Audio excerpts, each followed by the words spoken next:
Administrative mail with QR code in the name of the Chamber of Commerce is phishing. There are again false emails in the name of the Dutch Chamber of Commerce in circulation.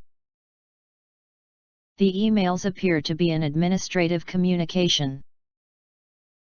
Entrepreneurs are asked to update company or contact details via a QR code. It is not the first fake email on behalf of the organization.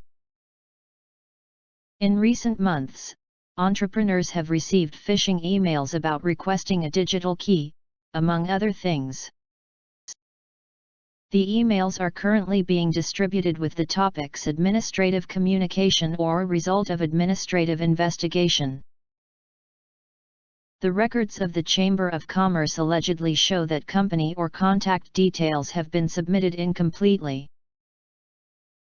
The entrepreneur is requested to update the data of his or her company as soon as possible.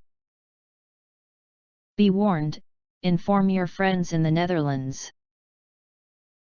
Subscribe to the Cyber War Zone channel for more news, tips, tricks and downloads. Please, use the comment section for any questions, feedback, or video requests.